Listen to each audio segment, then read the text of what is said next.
Hi everyone, my name is Closet Demon Productions, and today I'll be doing my take on the 10 art styles challenge. Pardon me if I do sound nervous and or sick, it's because I am. Even with those setbacks, I am not going to let that stop me from sharing my amazing art with the world. I'm sorry, that was cringy. Also, just as a heads up, this is my longest video, ever.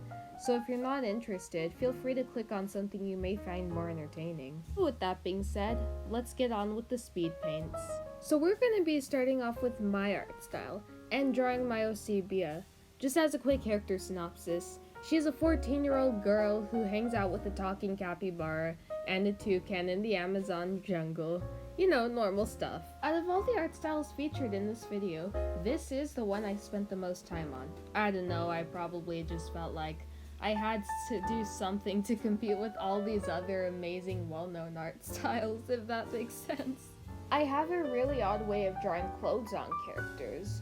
It's very odd and triangular, particularly the big sweater you see on her, which is something that I got inspiration from in an art style you'll see coming up in this video. You may also have noticed that I do have an incredibly odd way of shading my characters. I give them a lot of polka dots inside their shading for some odd reason, and a lot of crazy colors.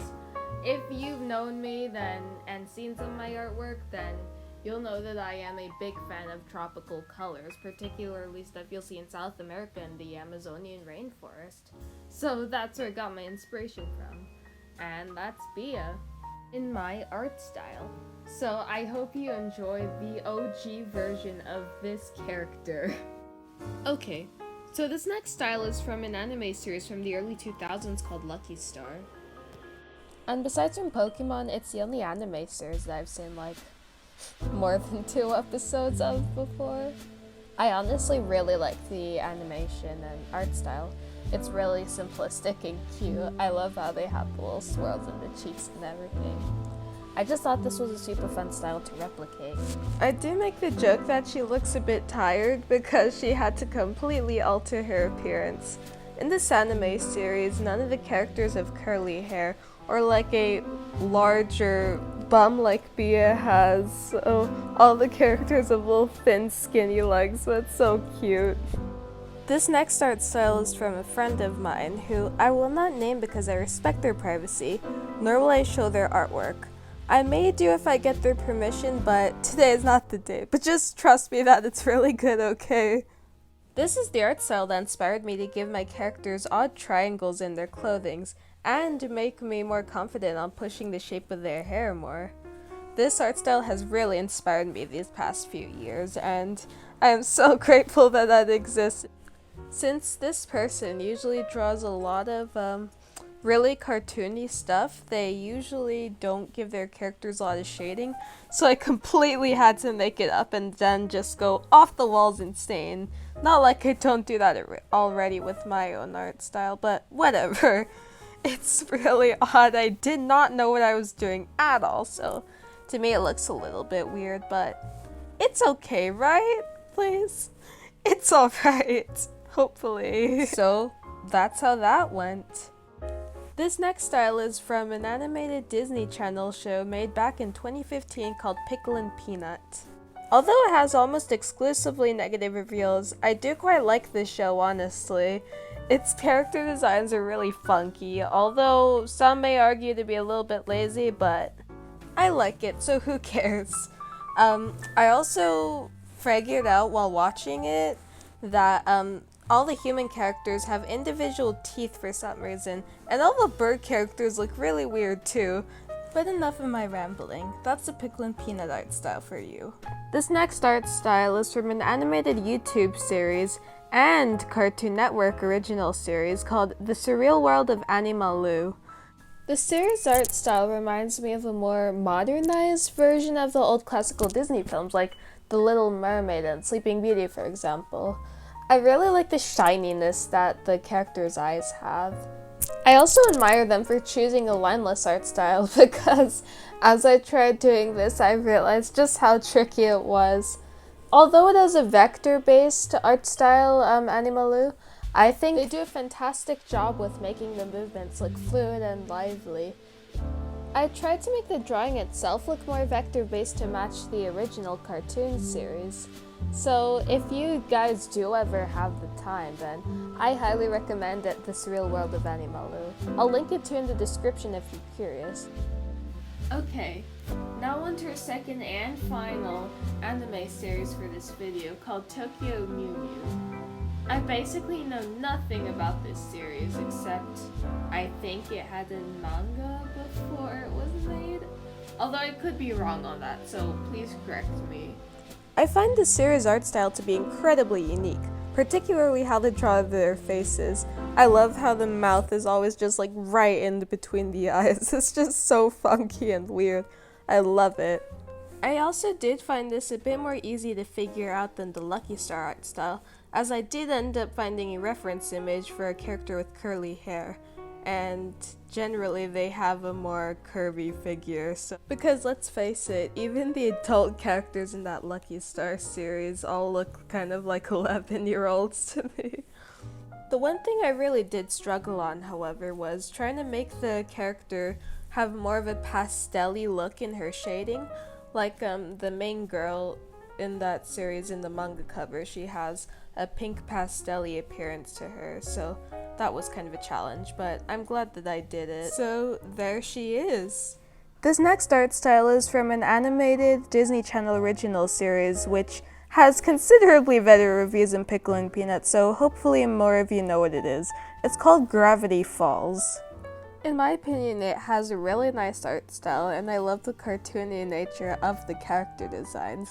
They're all really nice and expressive.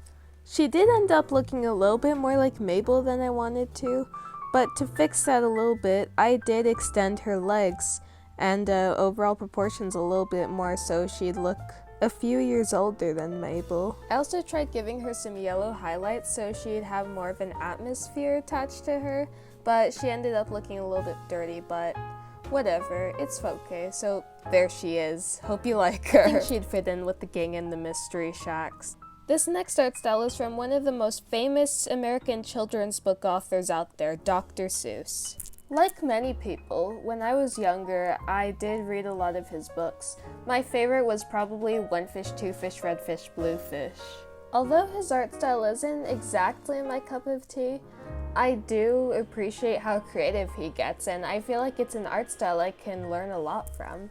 However, the one thing I love about how Dr. Seuss would draw is his backgrounds. They are just so creative and fun. I love them. Although I wasn't exactly ready to draw an entire background for this illustration, but I did try to emulate how Dr. Seuss would do cross-hatching on his characters. I think it's really amazing how just with a few simple lines you can make something look more alive.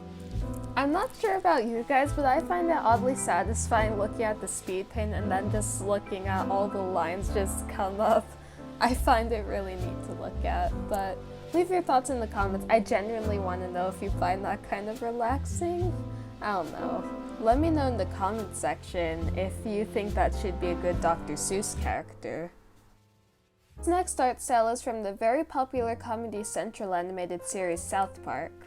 I don't really know much about this series, so I don't have much to say on it, other than my sister begged me to do this art style for so long. That's right, I'm calling you out, you heard me. I haven't really watched the show, except for that one episode where the kid's dad dresses up as Lord. I thought that was kind of funny.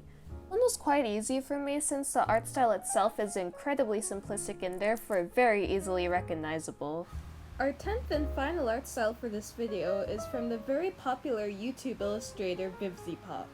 I do realize that I'm cheating a little bit with this illustration, as I know that Bibiypop does have human characters, but I just think that her animal characters are much more iconic, so I decided to make Bia into a fox girl. Bibiypop's art and animation style inspired me so much when I was younger. Like, when I saw the Has-Been Hotel pilot, it inspired me to stop drawing like that and try making my character designs look better. As Bibiypop does put a lot of detail into her clothing of the characters, I was originally going to put some Brazilian patterns on Bia's sweatshirt, considering that's where she's supposed to be from. But but I ended up putting a bunch of details in her fur instead. I tried emulating the way Bibiypop shades her characters, like when she gets the airbrush and then erases it to make the lines look more crisp, but I feel like it ended up looking a bit weird, but I'm satisfied with the results, honestly. Hopefully I'll see her in the background of Hazbin Hotel as a hellhound when it becomes an official series. So, as the Looney Tunes would say, that's all folks. I hope you enjoyed the speed paint and how the characters ended up turning out. Do you think that they look like characters from their respective cartoon series? Let me know in the comments below what your thoughts are. And just as a heads up, I will be posting the characters in a lineup on my Instagram account so you can see them better. And with that being said, thanks for watching my video. I'll see you in the next one.